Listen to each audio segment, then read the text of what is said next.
Oromo barumsa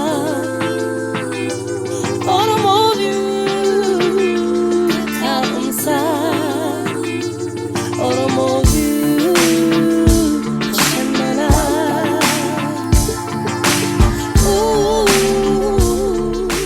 daawwattoota Oromoo View har'a sagantaa adda saniifnee dhufneerra sagantaan keenya har'a irratti dubbannu waa'ee dubartootaati. Dubartoota akkamitti akkamitti jajjabeessina empowerment jechuudha.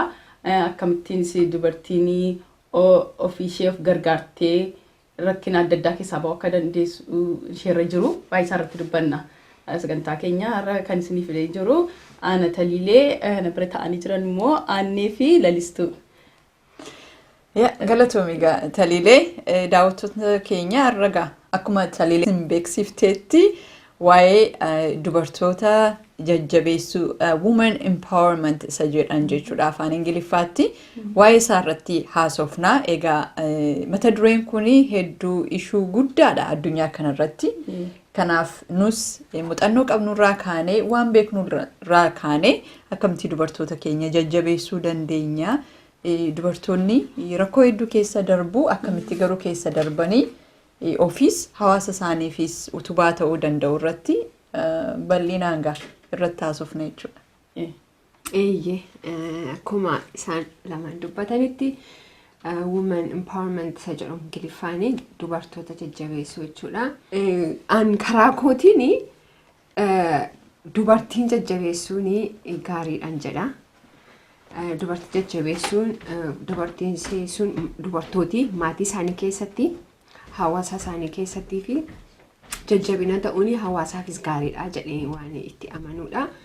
Maaliif dubartooti yeroo hundaa yaada gaarii qabu, baay'ee yaadu, jajjabina akkuma maatii isaanii jajjabina ta'anii ijoollee guddisanii abbaa manoota isaanii teekeerii godhanii alas ba'anii hawaasa isaanii geeddaruu danda'u kan jedhu yaadan qaba.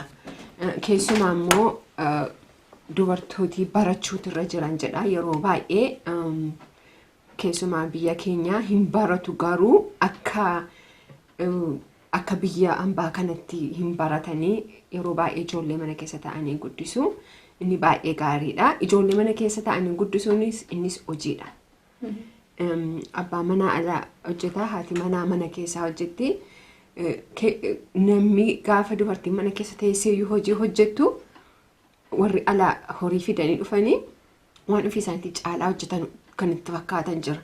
Garuu dubartooti yeroo baay'ee mana keessaa isa warra alaa caalaa hojjetu, ijoollee isaanii teekeerii godhu, mana isaanii qulqulleessuu, nyaata hojjetu. Dhaabbatanii qanii guutuu hojjechaa oolanii abbaa manaa immoo galee sarvii godhu jechuudha. So asirratti kan dabarsuu barbaadu barumsa. Barumsaan dabarsuu barbaada. Barumsa akka isaan baratan. Barumsaa umuriinis umurii guddaadhaan barachuu dhaabuun isaanirra hin jiru. Abbaa manoota isaanii yoo hojjetanii isaan immoo gaafa inni dhufu ijoollee teekeerii godhe isaan immoo mana barumsaa deemanii barachuu hin danda'u. Maaliif yoo dubartooti baratanii abbaa manaatti immoo dabalamanii maatii isaaniitiifis gaariidha, hawaasa keenyaafis gaariidha jedheen yaada. Gaariidha Lalistuu. Amma empowerment women jechuun maal jechuudha? Yaa dubartiin tokko akka nama tokkotti waa'ee ofii isheetiis murteessuu danda'utu isheerra jira. Yeroo hundaa namni isheedhaaf murteessuu irra hin jiru. Waan hojjechuun isheerra jirus akka ofii isheetii baatee hojjechuu dandeessu yeroo hundaa namni itti himuu ishee hin barbaachisu. Of jajjabaachuu qabu dubartooti keenya. Kan isaan yeroo hundaa booddeetti hafanii fi nama kan biraatu waa'ee jireenya isaanii murteessaaf. Amma kun faanii hafuu qaban jedha namni beekuu isaarra jira. Waan hunduma isaa tokkoffaa immoo waa'ee jireenya isaanii mana keessaa duwwaatu hin ta'in alattis hojii haqanii yeroo hojjetanii lafa hojii isaaniittis jabaachuu isaanirra jira. Ofii falmachuu danda'uu qabu. Yoo kanan godhan ta'e amma akkuma biyya kana mataa isaallee biyya gurguddoota keessa jiru kana yeroo baay'ee dubartoota ammayyuu kan isaan waa'ee mirga isaanii falmachaa jiranii kaffaltii irratti. Amma dubartiin tokko mana barumsaa dhiira wajjin ol qixxee barattee maybe experience faayyuu isa caalaa qabaachuu dandeessi. Garuu gaafa hojii dhattee hojii jalqabdu mindaan isheen argattu kan isa dhiiraa wajjin walitti hin dhufu. Kun amma yoonaa biyya gurguddaa keessatti rakkisaadha. Amma biyyi keenya immoo akkama ta'u yeroo dubartiin baay'ee kanarratti miidhamti. Kanaafuu mirga ofii isheetiif dhaabbatu isheerra jira. Egaa dubartii of jajjabeessuu yookaan direct isaa jecha argachuu hin dandeenye. Egaa daawwattoonni keenya kanarratti nu gargaara. Woman empowerment gaafa jennu dubartiin akkamitti of empower gooti. Jalqaba barumsaani. Barumsaan empower of gootee jechuudha. Barumsaan immoo empower of gochuu fi maatirraa jalqaba. Maatiin ijoollee isaanii isa dhiiraas isa durbaas mana barumsaatti erguu qabu. Qixxee ilaaluu qabu jechuudha. Dhiira qofaaf barbaachisa ijoollee durbaaf hin barbaachisu. Magaalaa keessatti illee amma hin jiru. Garuu baadiyyaa keessatti ammas rakkoon kun jiraachuu danda'a. Achirraa jalqaba. Ijoollee kee barsiisuu. Ishee durbaas manuma keessaadha kan akka ishiin of dandeessu, akka ishiin ofitti amantu. Anis akkuma obboleessa koo waa gochuun danda'a. Garaagarummaan hin jiru jettee akka yaada jabaataa guddattu kan godhu maatiidha. Sanatti aanee immoo barumsi gaafa ala baatee yuunivarsiitii galan. Amma fakkeenyaaf daawwattoota biyya nu ilaalan keessaa ergaan nu dhufee tokko jira. Ijoolleen Oromoo yuunivarsiitii keessatti akkam akka rakkataa jiran. Maatiin ilaalcha inni mucaasaa isa dhiiraaf yuunivarsiitii keessa jiruuf godhuu fi ishee durbaa mana barumsaa yuunivarsiitii keessa jirtuu fi gargaarsi godhamu adda. Kanaaf ijoolleen durbaa yeroo baay'ee hamileen isaanii cabee ofitti amanamummaa dhabanii yeroo kufantu mul'ata. Baay'inaan hin galu garuu baay'inaan immoo amma sana immoo keessaa hafuu waan jedhu dhageenya kun gaa ishuu guddaadha. Kanaaf hawaasni jajjabeessuu qaba jechuudha. Hawaasni gargaaruu qaba. Kan biraa amma the woman empowerment biyya kana keessatti kan ilaallu immoo dubartoonni wal jajjabeessuu qabu. Wal gargaaruu qabu. Yoo ati naqixxeeta akka taatu dudduba koo yoo jiraatte fuuldura si fiduun qaba. Ana wajjin wal qixa ta'uu qabda. Yookaan yoo dandeellee fuuldura si dabarsuun qaba. Kun rakkoo dubartootaa hedduu gidduutti waan jirudha. Elekshinii biyya kana keessallee dhiyoo kana waan haasa'amu kan bahee vootii godhu irra caalaa dubartootadha. Garuu maaliif dubartiin hin filamtu?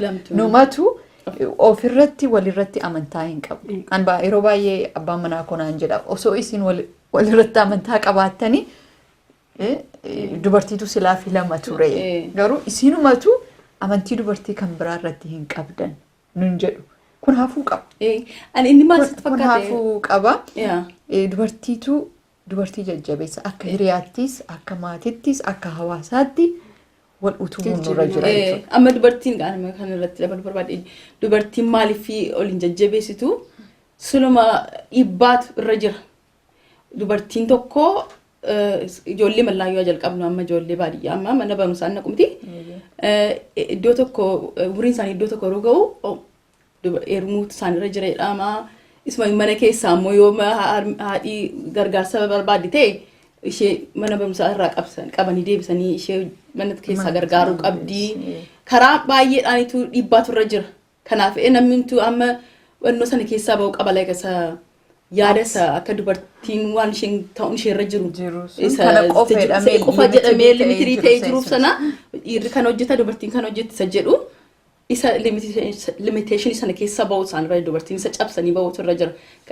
Kanaaf namni baay'een isa dubartiin hin dheerumtii isa booddee ijoollee godhatti ijoollee garuma mana keessatti qabamtee jirti jechuudha. Kanaafuu namni kaaniyyuu kan ishee dubartiin kan biraan isheen deeggarree hojii ishee isa sana jedhee waan yaaduuf waan iddoo fagoo geesse yaaduufitu kanaaf dubartiin deeggaru. Dubartiin mataan ishee because akka dhiiraa yeroo qabaattee lafa barbaadde hawaasummaatu wannoo ta'e sana keessaa akkamitti ba'uu danda'amaadha. Amma keessattuu waa'ee Oromoo haasofna. Biyya keenya keessatti nu biyya hambaa keessa jirra. Biyya walqixxummaan baay'ee irratti hojjetamaa jiru garuu ammas rakkoon jirudha. Ammaati sila rakkoo mindaan illeen amma biyya kana keessa jira. Dhiyoo kana Empire dhaggeeffadha. The movie industry isa haasa'u. Directorri baay'een ammallee dhiiraa jedhan. 90% kan dubartiin direct gootee moviin ba'aa jiru baay'ee xiqqoodha jedhu. Ammallee biyya guddatee kana keessatti kuni dubartoonni dandeettii baay'ee qaban achi keessa jiru garuu kan carraan kennamuufi isa dhiiraafi biyyuma guddatee kana keessatti iyyuu jechuudha. Kanaaf falmaa jiru. Waan hedduuf biyyuma baay'ee guddatan kana keessatti biyya keenyatti gaafa deebinu immoo jireenyuma biyyichaatti dabale rakkoo biyya sanatti dabale dubartoonni keenya keessattuu ijoolleen Oromoo ijoolleen durbaa yuunivarsiitii gaafa galtu waan isaan mudatu baay'eetu jira. Tokkoffaa afaantu jira. Ijoolleen magaalaa yuunivarsiitii keessatti akkatti act godhan akkatti of dhiyeessan akkatti afaanis haa ta'u jireenyi baay'een gaafa laalan hirrifatu. Yeroo jalqaba maal jedhama shaakii ta'u paanikii ta'u sanumaani maal keessan dhufe dandeettii guddaadhaan qabxii guddaa fidanii achi galanitu inni qabxii xiqqaa qabu akkaataa itti uffatuu fi itti haasa'u laalanii rifatanii cultural shaakii sanatu isaan qabata. Sanaan waan mana barumsaa sana waan barachuu qaban itti focus gochuu dadhabanii ijoolleen baay'ee dhukkubsatanii rakkatanii ba'u. Lammata immoo aadaan biyya sanaa nama baadiyyaa tuffii jira. Maal baay'ee na dhibani biyya guddate kana keessatti illee amma namni mana barumsaa yeroo deemu ijoolleen waan barbaadde uffattee dhufta. Dhugaa ijoollee baay'ee fa'aan biyya kanatti ani kaalejii yeroo bareedee bijaamaa uffatanii dhufu. Namni dhimma kee qabu hin jiru. Barumsaaf deemta. Hankeenya garuu namni keenya baay'een isaa isa wannoorratti materialistic baay'ee waa'ee uffatanii akka itti wannoorratti baay'ee concentrate godhu waan ta'eef namni kun dhuguma itti nama baay'ee nama tuqa.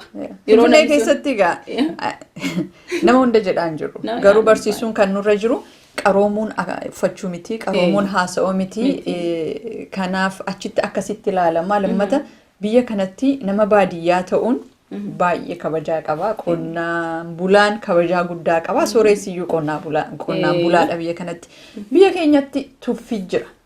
Nama baadiyyaadha, inni nama magaalaadha. Garuu isa baadiyyaa sanatu iyyuu kabajamuuti isarra ture beekte akkaataa namni itti tiriitsii godhu jookii sirratti baasanii ijoolleen sana handil gochuu dadhabdeetu mana barumsaa keessa duddubatti haafti kan drop out godhan illee jiru jedhan high school mallee jedhan ijoollee amma naannoo Finfinnee dhufanii magaalaa Finfinneetti baratan waan ijoolleen itti qoosaniif afaan isaanii afaan Amaaraa aksantii qabaachuu dandeessa.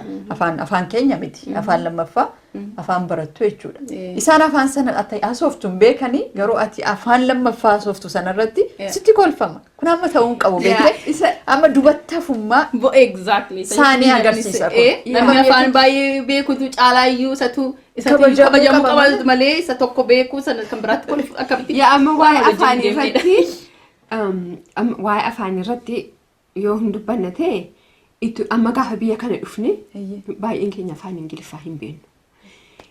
Warri gaafa isaaniitti waan tokko himuuf kaanu yaada keenya fudhatanii gammadanii bakka akkas jechuu barbaadde jedhanii isuma si jajjabeessaniitu akkaati bartuu si gargaaru. Yeroo baay'ee kanaaf fedhiitiin kan nuyi baran biyyaa tokkoffaa fedhii malee afaan fuudhanii amma fakkeenyaaf Amaariffaa namni baay'een afaan tokko godheetu kan barumsaa maaloo godhe inni maaliin jaalalaan miti dhiibbaatiin. Isuma irratti immoo isa dhiibbaan sirra dhufe sanatti immoo sitti kolfu. Gaswaal isaanuma mataa isaanii rakkina qaba. Beekumsa waldhaalumaa maleessa namni tokko afaan nama akka baru gaafa afaan koo nama tokko yoo baruu barbaade afaan sana barsiisuun barbaadamni abbaan sun afaan sana barataa jechuudha. Garuu akka biyya keenyaatti afaan sana akka itti naasofnee fi si jibbisiisu. So kanaaf namni yeroo baay'ee of qaba haasa'uutiif aadaa akkasii ijoolleen keenya maal gochuu qabuudha amma empower gochuuf haasa'aa jirra miti. Ijoolleen Oromoo gaafa mana barumsaa keessa deemtanii rakkoon akkasii yoo isin irratti gahaa ta'e kan beekuu qabdanii afaaninis yoo ta'e kun afaan keessan lammaffaadha. Ofitti boonuu qabdu.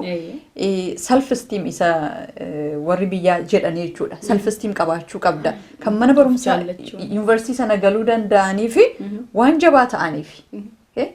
Kanaaf waan fuuldura ilaalamu ilaaltanii hamileen keessan isin cabuun qabu dubatti deebi'uu hin qabdan.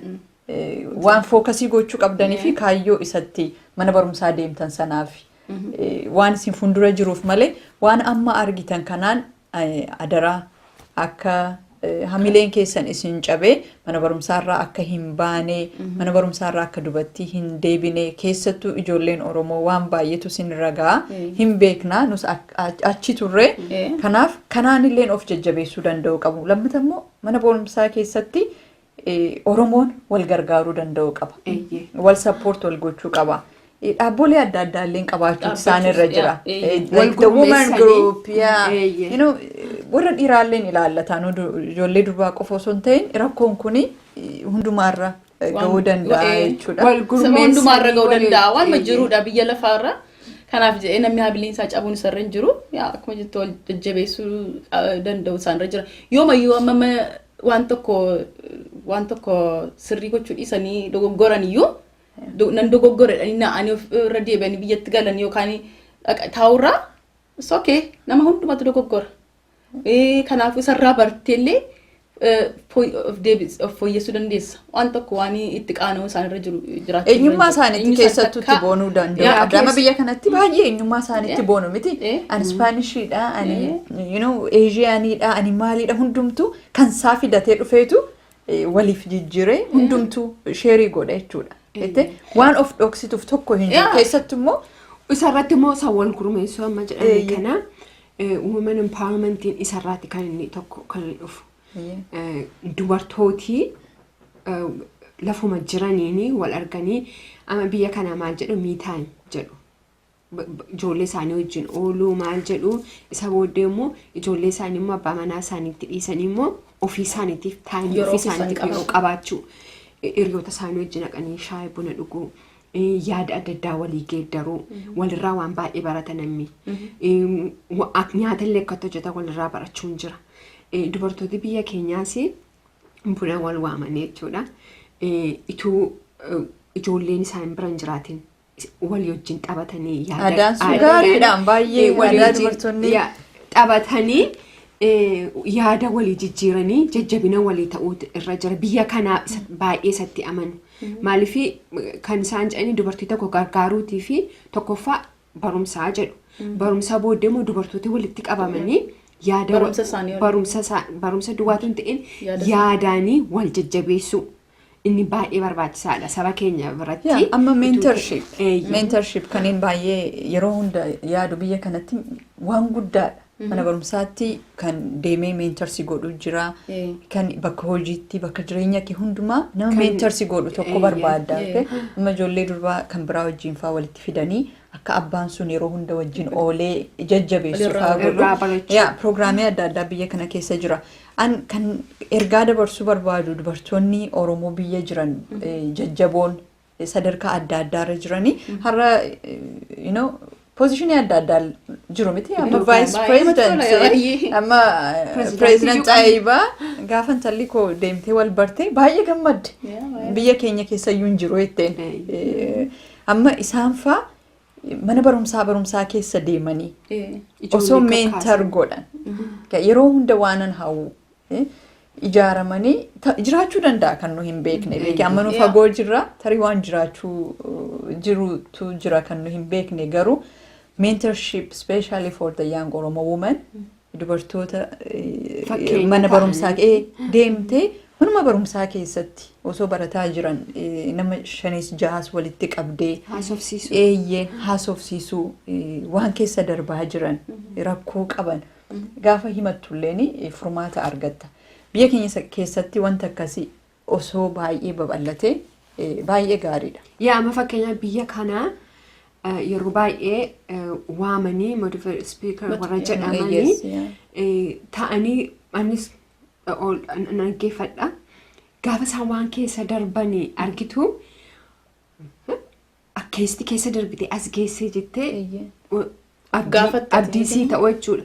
So kanaafi nuyi yeroo hundumaa abdii kutachuu miti waan hundumaatti. Waan sana nan ga'a bira hin ga'a yoon godhe immoo waan tokko try gochuun yaaluuni waan tokko waan nama godhuun qabu. Keessumaa dubartoota akkuma jedhee wal gurmeessanii keessumaa warri iddoo gurguddaatii hojjetanii hojii isaanii malee akka vaalentiiriitti dubartoota walitti qabuutiin hojii booddee dubartoota ganda keessaa sassaabanii walitti qabaniitu fakkeenya ta'anii akka isaan dubartoonni wal guddisan gochuudha baay'ee barbaachisaadha. Namoonni tokko nama gargaarsa qabaachuu dhiisuu danda'u. Gargaarsa gaafan jedhu horiituu hin ta'in sammuutiin namni waan gaarii namatti himee bor akkas taata bor mucaan kee akkas taata jedhee namni wal gorsaan illee akkami sammuun keessi kiliirisii ta'a gaafa namni waan akkasiiti jedha. Waanuma sitti ulfaatee jiru gaafa dhufee sitti immoo dhiisii kotee natti himta. Ani keessa personally gaafa tokko gaafa stressed out ta'u dawwala obboloota koo akkasii kaayu akkasii jedhaa jedheeni mataa koo kiliirii godhaa jechuudha. So kanaafi yeroo baay'ee nama umuriitiinis nurra guddaa dhaggeeffachuun yaada keemmoo nama hiruun of duwwaa qabdeetu hin ta'in yoon akkas jedhee taliileetti waan akka siyaasee seenimuu maannaan jetti gaafatu yaada keessa sitti ulfaatee jiru sana si irrisaa jechuudha. Kanaafi wal gargaaruun kanumarraati kan inni dhufu. Dubartooti wal gurmaa'anii biyyatti ituu wal jiraachuu danda'a akkuma jette hin beeknu garuu ituu baay'ee jiraatee beeknu waan gaariidha. Egaa kun muuxannoo wal jijjiiruu jedhaa jirra miti waan jireenya keenyarraa kaaneetu waan keessa dabarree waan nu gargaare tokko himaa jirra. Nus gaafa yuunivarsiitii keessa turre gaafa mana barumsaa turre hojii keessa illee jireenyuma keenya guyyaa guyyaatti akkaataa uumanulleen interaakti goonu. Kun waan jireenya keenya keessa dhiisee darbeetu jira. Waan gaarii jechuudha miti. Sanuma waan hawwiin of uummata keenyatti himaa jirra. Kanaaf inni dubartoonni biyyatti keessattuu amma Oromoon qabsoo guddaa keessa waan baay'ee keessa darbee amma yerootti jireenya hawaasummaa isaa yaadurra ga'eera. Inni kanaan dura waan biraa ture. Amma immoo stabilii ta'ee akkamittiin fooyyaa, akkamittiin biyya koo guddisaa, akkamittiin dargaggoon kun abdii boorii akka ta'aniif maaltu barbaachisa isa jedhu irratti amma dargaggoon keenya baay'een hojiin qaban. Unemploymentis high biyya keessatti hojii dhabuuni. Amma dargaggoo sana tokkoffaa populationiin baay'ee double ta'eera. Biyya keessa dargaggoonni umurii 30 gadi 70% sanaa olifaa jedhama. Baay'ee nama sodaachisa. Resoursiin biyya sana keessa jiru baay'ee xiqqaadha. Isuma sanatu jira. Kana hunda waliin ga'uudhaaf waanuma addaa mootummaan gochuu qaba jechuudha. Garuu kana keessatti dargaggoon kun bakkatti amma waan kanaan dura jedhaa ture community recreation bakka dargaggoon deemanii oolan fa'aa uumuu. Bakka dargaggoon kun mentorship kanatti argatan magaalaa keessa ijaaruu danda'u. Sana faatu hin jiru, aayidiyaatu hin jiru beekte. Kanaaf mana barumsaan kana feeyyeen. Guddinarra jira isa duwwaatu hin ta'e amma fakkeenyaaf personally kan yeroo hundaa kan yaadu amma namni biyya raqee dhufe dhiyootti torban tokko tunguutiin maal akkami biyyi gaafan jedhuuni namaa fi konkolaataan baay'inni isaa wal qixxeedha. Akka rakkina natti fakkaatutti manni hundumtuu Finfinnee keessa waan jiru natti fakkaata. Gara magaalaatti wanta akka faabrikaa hojii lafa hojjetan. Egaa ganaa biyyi keenya guddachuutti jirti. Ituu isa ala ta'ee amma fakkeenyaaf Ameerikaa keessa Washington DC capital city jedhamti. Garuu namni iddoo hundumaa jiraata. Maaliif hojii jira jechuudha. Yeroo baay'ee namni akkanatti fakkaatutti warri iddoo biyya adda addaatti dhufanii gara Finfinneetti yaa'an kuni hojiitu hin jiru jechuudha. Malee ituu achi faabrikooti jiraatanii achi hojiin jiraate namni ammi kuni walii hin dhiibu Finfinnee keessa dhufe. So kanaafi isarrattis mootummaan irratti hojjechuutu irra jira faabrikoota achi keessa jiru fuudhee gara biyya adda addaatti geesse. isuma amma mentorship dubartoota gargaaruun kuni naannoo jiranitti yoo gargaaramanii naannoo jiran sanatti hojii uumuulleen jalqabu jechuudha. Namni hojii gara maagaa hojiin waan hundumaa hojjetee bira keessa darbuu qaba. Waanuma jiru waanuma iddoo sana jiru hojjetee. Ammasuma mentorship jennee kuni Finfinnee qofa keessatti miti ta'uu kan qabu magaalaa xixiqqoo hundumaa keessatti wanti kun irratti hojiirra ooluu qaba.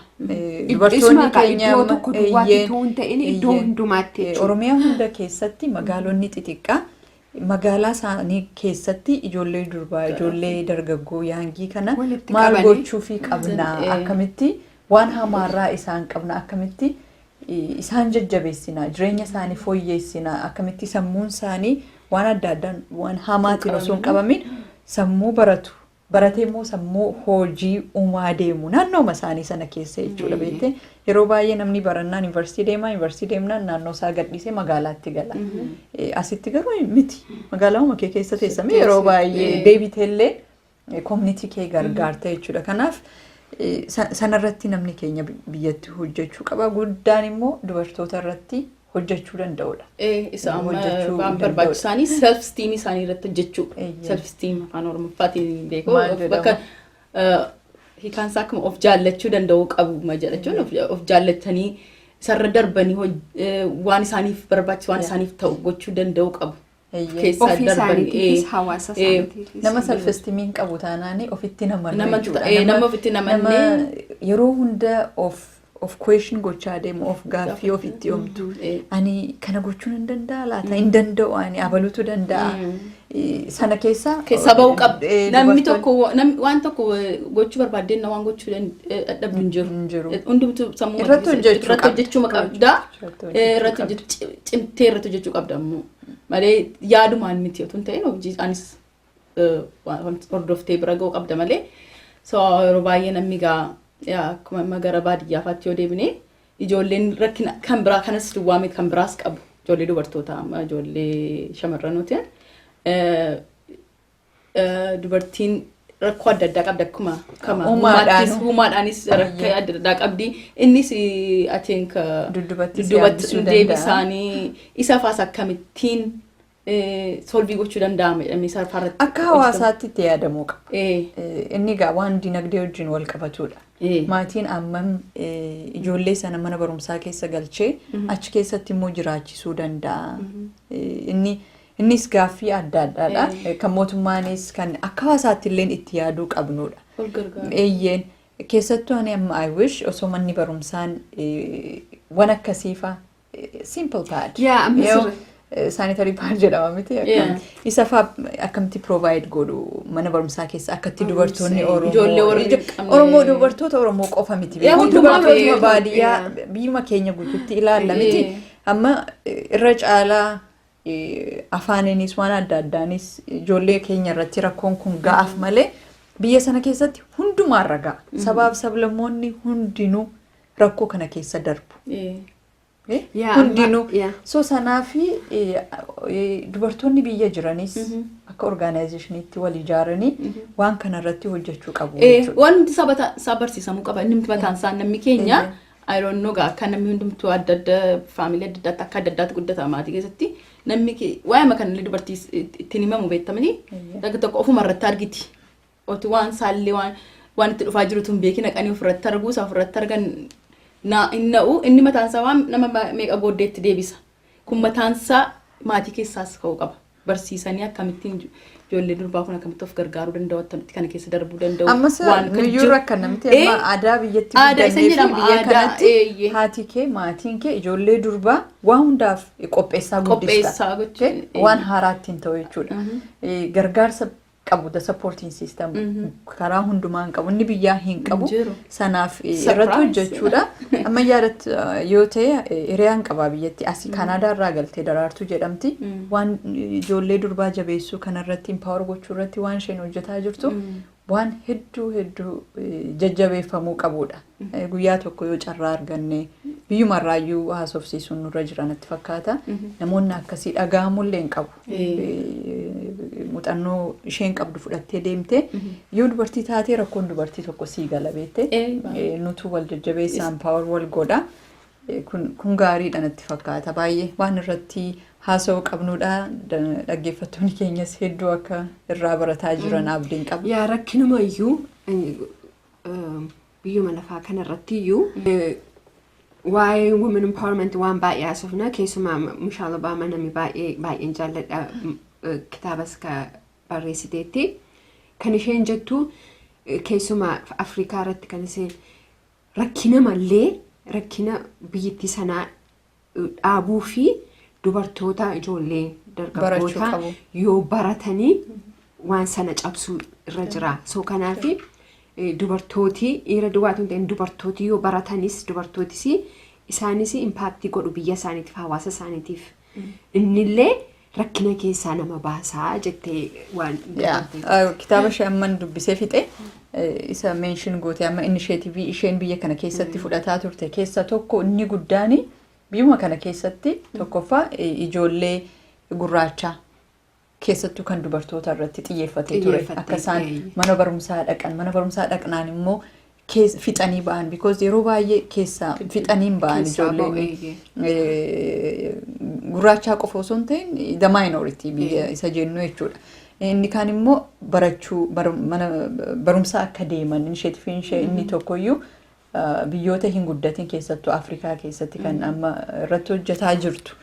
Isheerraa illee waan baay'ee baratta amma kitaabicha gaafa dubbistu irra caalaan dubartiin warruma gurguddaa addunyaa kana keessa ilaallu kuni rakkoo guddaa keessa akka darban yeroo hunda akka am I enough like ani ga'aadha jedhanii of gaafatan garuu immoo maatiin hawaasni ati eeyyeen ga'aadha bakka baay'ee ga'uu dandeessa humna walii ta'uu jechi suni baay'ee barbaachisaa akka ta'edha kan isheen irra deddeebitee barreessitu jechuudha waan baay'ee keessaa barta garuu biyya keenyatti rakkoon afaan amma waa'ima afaan wallaalteef inni kan afaan isaa naasuftu taanaani inni kansaa modernized godhe civilized ta'e akka ati civilized hin taaneefaa treaty si gochuu suni psychologically nama keenya baay'ee sammuudhaan ijoollee keenya miidha kanaaf kun hafuuma qaba walitti himuu qabna jechuudha baay'ee hafuu qaba kun keessatti immoo namni attamitti nama afaan isaa at least 3-4 haasa'utti kolfama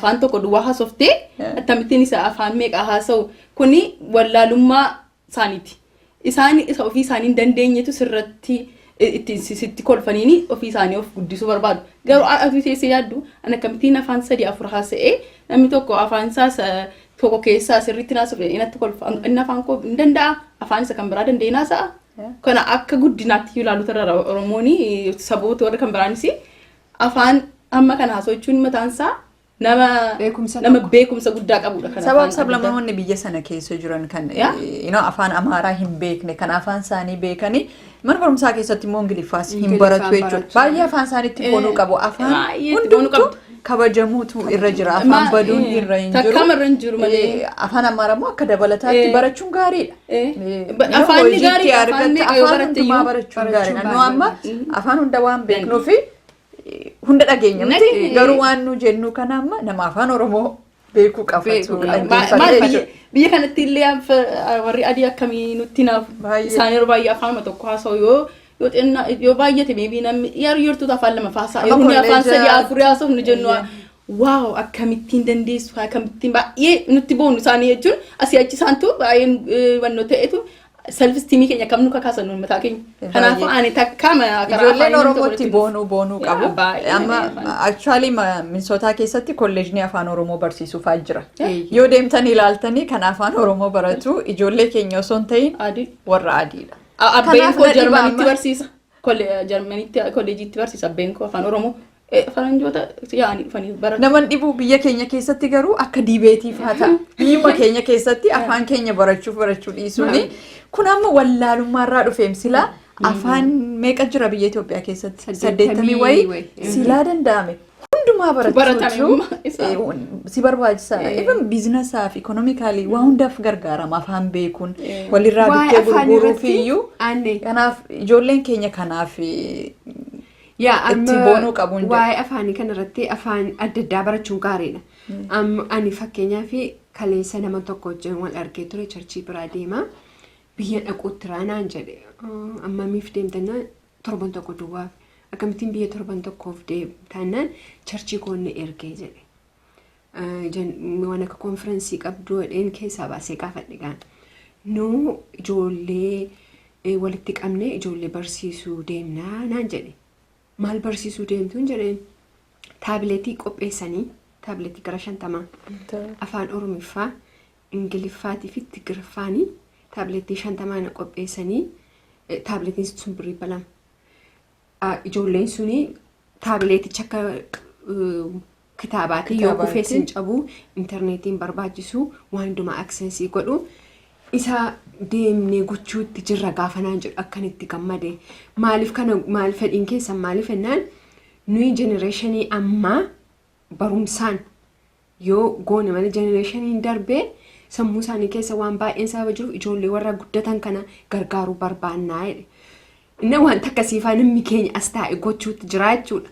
So kanaafi nuyis isaanirraa argine waan akkasii gochuun nurra jira. Maaliif barumsa barbaachisaadha jechuudha. Dubartoota duwwaa fituun hin ta'ini guutummaa biyya. Not only woman empowerment, kun nation empowerment dubbataa irra yaa baay'ee namatti tola waan akkasii afaan sadiin. Afaan tokkoo fituun ta'e afaan sadiin.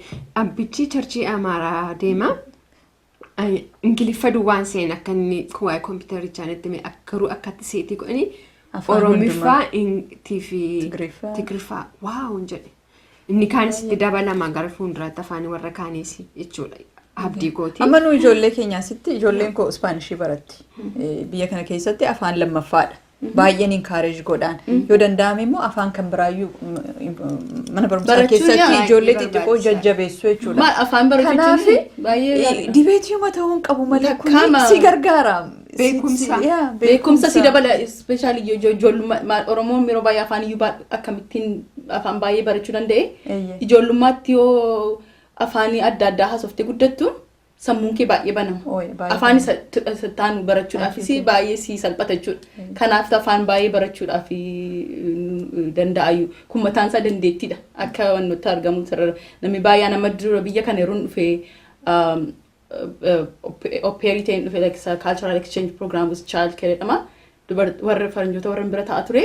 Waggaatti biyya adda addaati nama fidu ijoollee isaanii akka afaan adda addaatti sammuunsa akka banamuuf barbaanne jedhanii ani ishee sadaffaan ture Jarmaniffaa kan barsiisuu fi Jarmanirraa na fidannaan biyya adda addaati Afrikaa keessaas Eeshiyaa keessaas nama ijoollee adda addaa fidanii barsiifatu turan ijoollee akkatti ijoollee isaanii akkatti baranii afaan adda addaa isaanii. Kanaaf dubartoonni keenya ijoolleen keenya yaangii afaaniin kan biraan beektan taanaani sun rakkoo ta'uun qabu barachuuf tattaafachuudha. Kanaaf jettanii akka hamileen keessan cabee mana barumsaatii hin baane dubartoonni immoo dubartoota jajjabeessuun hawaasnis dubartoota keenya keessattuu jajjabeessuu qaba. Mentorshipiin akka babal'atu baay'ee barbaachisaadha. Baay'ee nus ergaa sana gadi fageenyaan dabarsuu barbaanna. Kan biraa kanarratti kan hin jechuu barbaadu sagantaa tokko jalqabee jira OMN irratti biyyatti. Maal jedhama? Kottaa buna dhugnaa. Baay'een gammadee guyyaan jalqaba arii. Waan akkasii kanatu hin jiru jenneetu haasa'aa turre miti. Shoon akkasii jalqabuusaa baay'ee gammanneerra itti fufaa. Guyyaa tokko nulleen biyya deemnee keessummaa isaanii taana. Kan isaanis dhufanii keessummaa keenya ta'u. Akkasittiin dubartoonni baay'ee wal jajjabeessu. Dubartoonni wal jajjabeessuu qabu. Oromoon baay'ee waan akkasiitu nu barbaachisa. Ijoolleen gaa isaan immoo dhiyoo jiru. Uummata sana keessatti guyyaa guyyaatti waan ta'u waan arganiif shoon akkasii kun hedduu jajjabeeffamuu qaba. Jabaadhaa jennaan isaaniinis. Baay'ee gaariidha.